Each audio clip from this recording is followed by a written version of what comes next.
I think if I hear you call me Becky one more time, six-pack, I'm gonna pop your tops. All six of them. Who are you?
Presents Dune,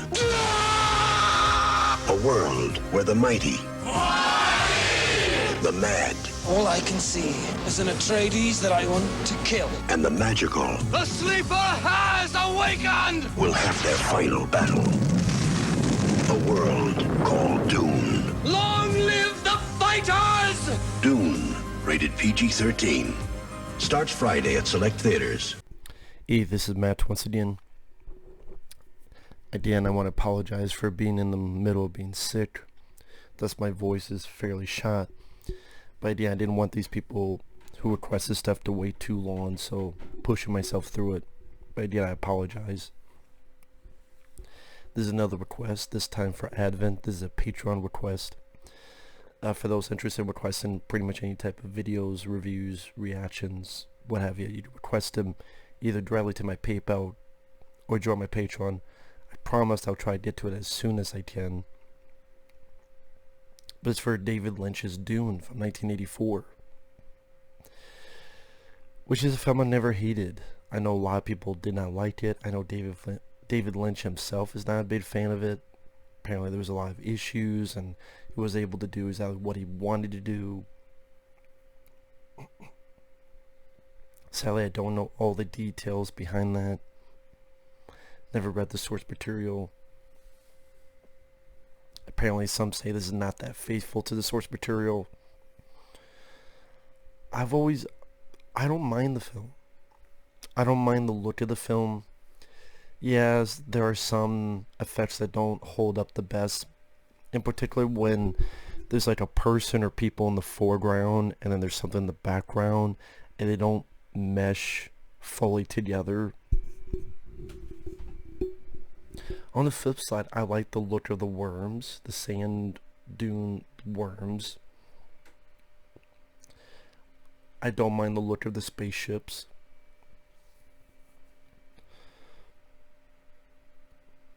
I like the weird costumes. And I thought it had some neat imagination to it. Now, I remember when I first saw this film, I was a bit confused because there was a lot of stuff to take in a first viewing. You know, this spice that extends life and expands consciousness, but it's also violent space travel. This worm thing, or what the hell, slug, whatever the fuck, that this yellow light come out of his mouth, and I swore it came out of his ass too. Maybe I saw it wrong. And then all this stuff with, well, it's the year 10,000. Not 2012, like 10,090. What the hell was it? Okay.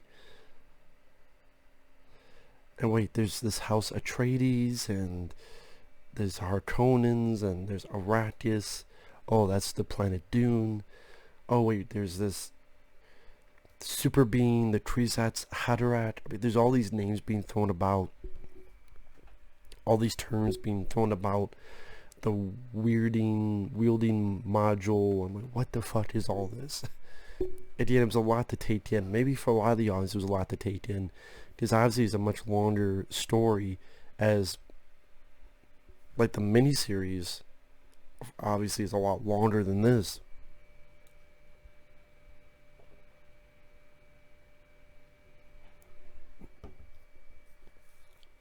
So you do get quite a bit of exposition.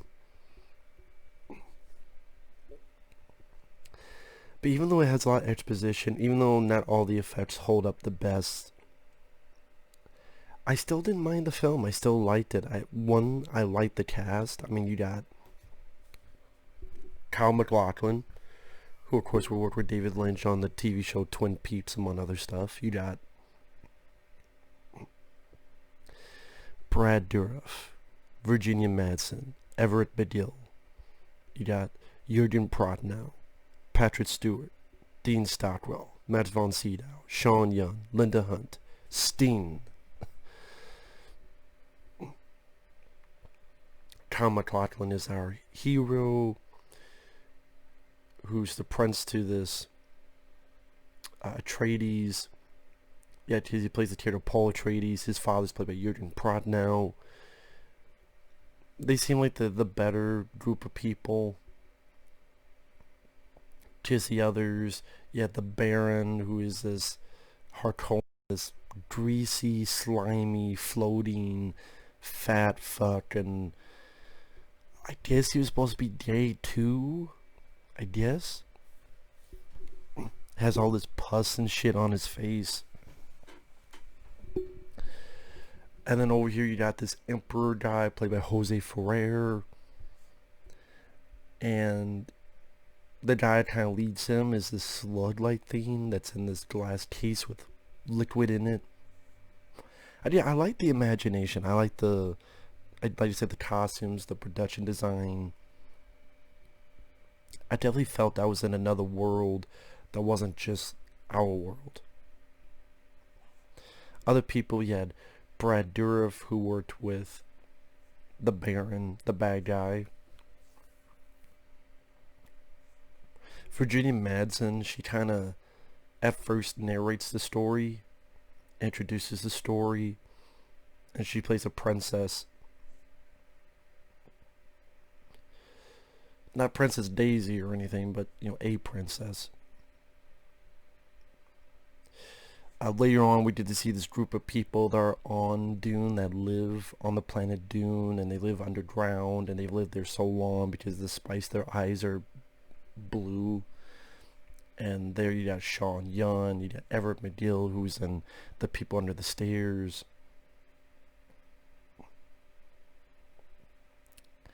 Patrick Stewart plays a character named Gurney, who helps train Tom MacLachlan in fighting, and later helps him in the third act in the big battle.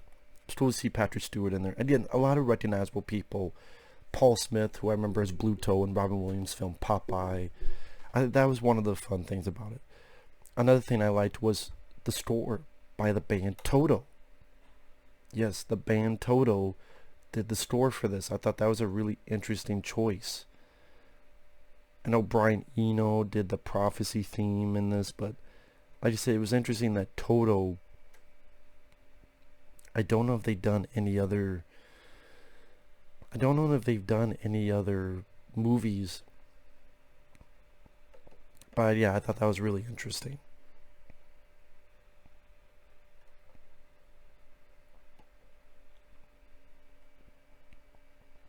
I just one of those things that I know it was a big box office bomb, and I can understand why people would not like it.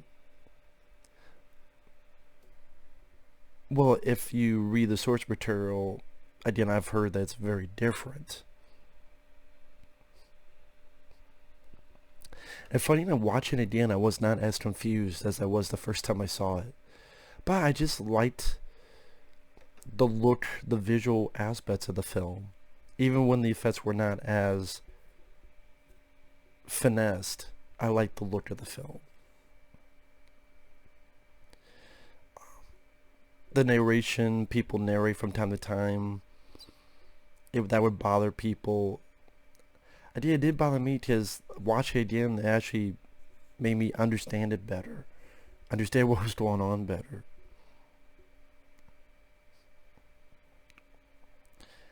I was kind of getting into the world that was sucking me into. And I think with all these familiar faces, it was like, oh, there's Dean Stockwell. I remember him from Quantum Leap. Oh, there's Bess von Sydow. May he rest in peace. He's a doctor on Dune that helps him out and shows him these suits. And, hey, these suits can sustain you for weeks in the desert.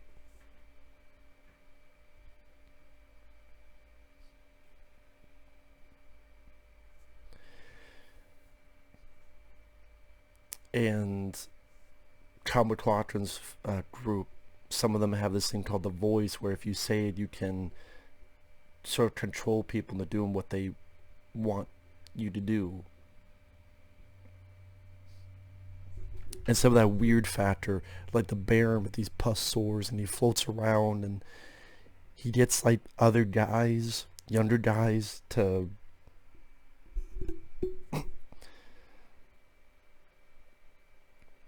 like rip stuff off of them and drink their blood or something. Kind of weird shit.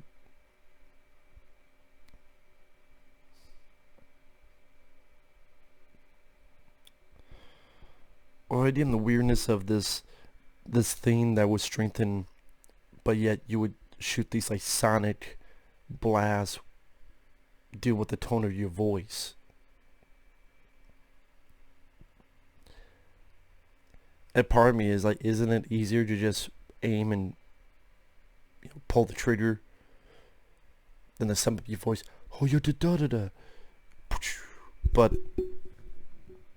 apparently with these guns, that's how it works, and they're more powerful.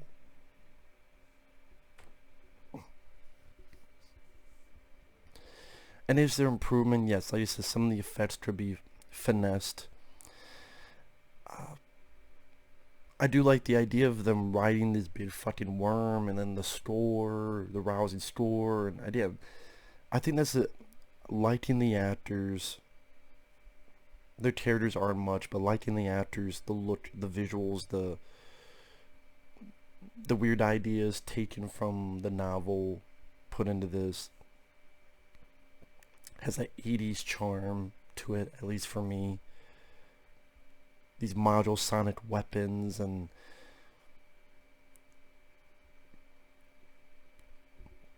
is trying to build some type of mythology where maybe this guy is what the fuck was that term then? Was that heart attack, whatever, the Zodiac, whatever the fuck it was. I said it before, Haldorak, Kwisatz, Haldorak, whatever. Tongue twister, just say the fucking terms in this movie.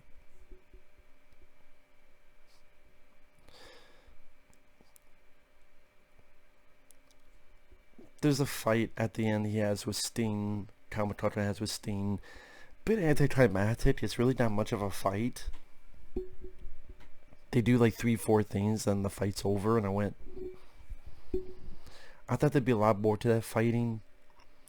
Also, Kyle MacLachlan, one of the first times we see him, puts the shield on him for attacks, but that never really gets used much. Later on, another character uses that for like 10 seconds. But you would think, okay, they established Kyle MacLachlan using the shield thing and his fight with Patrick Stewart. I thought that was going to be utilized a lot during the end fight, or not really. It's not really utilized much. I don't know why. Did they forget about it? Was it changed from the script? Something else? But like, again, that's one of the things that's brought up at the beginning, but it's not really used at the end, this weird shield thing. And like I said, the fight with Sting was almost anticlimactic, I would say.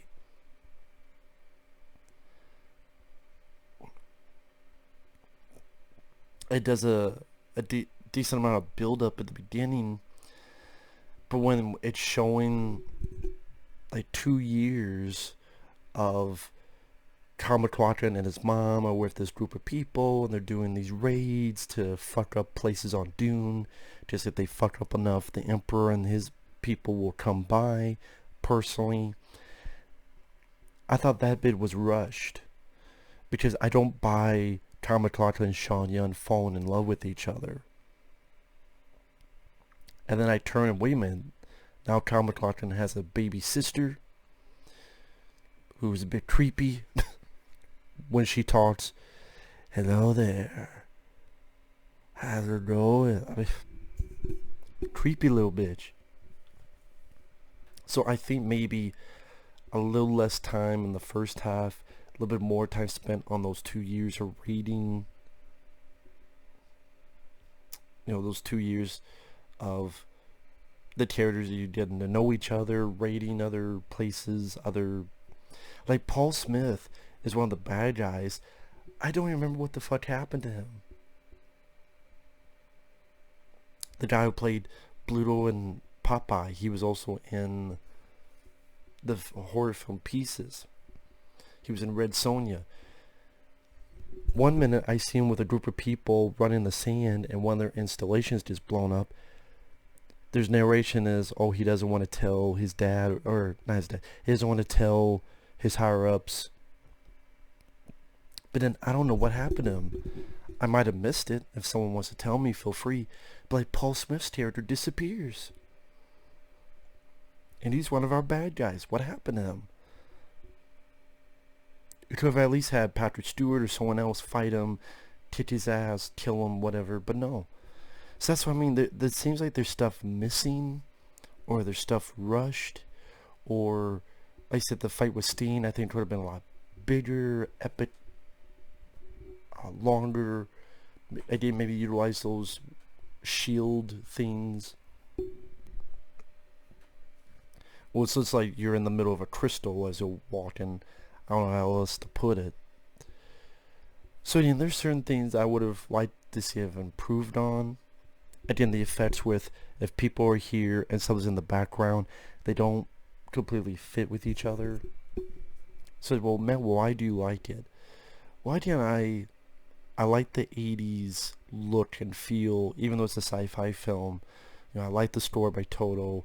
It's a great cast.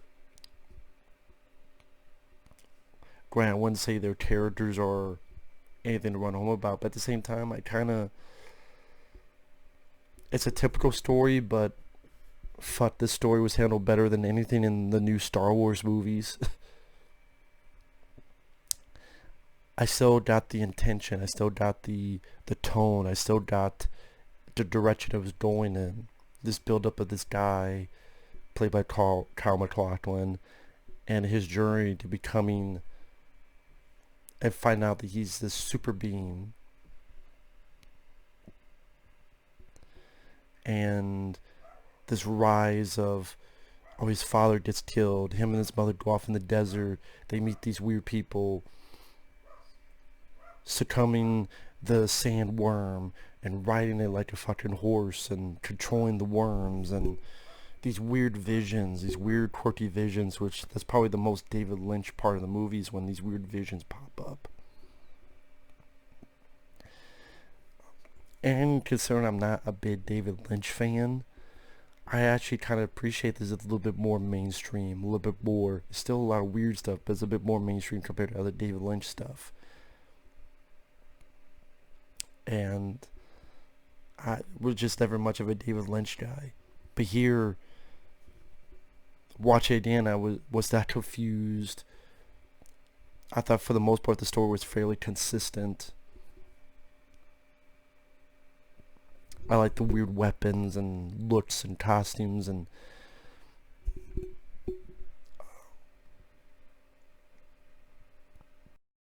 people say it was a ripoff of Star Wars, but I didn't really get Star Wars out of this. Granted, it's based on a book, Dune, but it still felt like its own thing. So overall, I like Dune. I never minded Dune. And sadly, the new Dune trailer didn't do anything for me, because the new Dune trailer is obviously not going to have that 80s charm to it. It doesn't have the cast this film does. I mean, what, Jason Momoa and other fucking people that I don't care about.